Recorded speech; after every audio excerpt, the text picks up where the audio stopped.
के साथ अब बात करते हैं अगली बड़ी खबर की, जो कि देहरादून से मिल रही है। सर्दी बढ़ने के साथ अब बिजली उत्पादन घटने लगा है। बाजार से महंगी बिजली खरीदने को यूपीसीएल मजबूर हो गया है। बिजली खरीदने से यूपीसीएल का पर आर्थिक बोझ बढ़ा है। तो इस वक्त की बड़ी खबर आपको बता रहे हैं उत्तराखंड के देहरादून से, जहां सर्दी बढ़ने के साथ ही बिजली उत्पादन भी अब कम होने लगा है। बाजार से महंगी बिजली खरीदने को अब यूपीसीएल मजबूर है।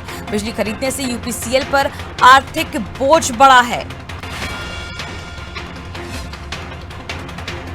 चलिए एक बार फिर रुक करते संवाददाता सोनू की ओर। सोनू, सर्दी बढ़ने के साथ ही अब बिजली उत्पादन कम होने लगा है। इससे जो बिजली विभाग है उस पर काफी भार पड़ता नजर आ रहा है।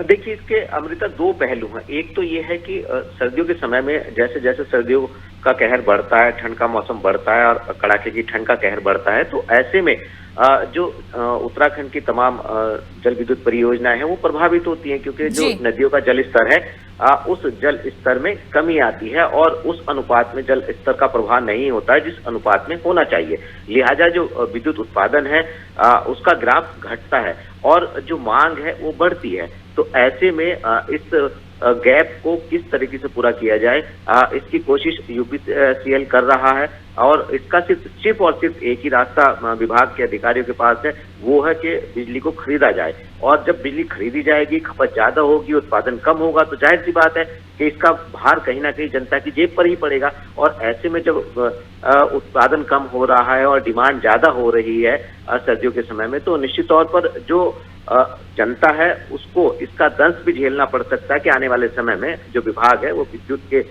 जो दरें हैं उसमें कुछ इजाफा करे। एक तो ये है। दूसरा इसका ये पहलू भी है कि जब अधिकारियों को इस बात का मालूम है कि सर्दियों के समय में नदियों का उत्पादन, जो नदियों का जो जल की धारा है उसका प्रवाह कम हो जाता है और ऐसे में जो विद्युत उत्पादन है उसका अनुपात कम होता है, तो ऐसे में इसकी पहले से ही तैयारी अधिकारी आखिर क्यों नहीं करते हैं, ये एक सवाल है। दूसरा ये है कि खपत का भी अधिकारियों को पता है। तो जब खपत पता है और खास तौर पर गैप का पता है और उत्पादन की स्थिति पता है, तो ऐसे में अधिकारियों को इसमें एक ठोस रणनीति के तहत आखिर इस गैप को कम करने में पहले से रणनीति क्यों नहीं बनाते, ये एक सवाल है।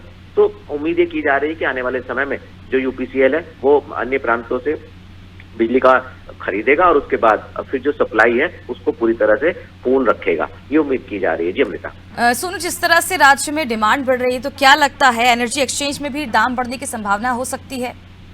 देखिए, हाँ, इस बात से हम इनकार नहीं कर सकते हैं, क्योंकि जब डिमांड बढ़ेगी तो जाहिर सी बात है उसकी पूर्ति करने के लिए अन्य स्थानों से बिजली को खरीदा जाएगा और जब विद्युत को खरीदा जाएगा तो फिर इसका भार कहीं ना कहीं जो उपभोक्ता है उनकी जेब पर पड़ेगा या आम जनता से ही पैसा वसूला जाएगा। तो ये किया जा सकता है और ये एक नहीं बल्कि जितने मिलियन यूनिट इसमें बिजली खरीदी जाती है ये करोड़ों का हिसाब किताब हो जाता है। ऐसे में रेट बढ़ सकते हैं, इस बात से हम इनकार नहीं कर सकते हैं, क्योंकि विद्युत के उत्पादन की स्थिति, मौजूदा स्थिति क्या है ये सबको पता है। और हाँ, बढ़ाया नहीं जा सकता उत्पादन, लेकिन ये है कि रेट में इजाफा हो सकता है, ये हम मान सकते हैं।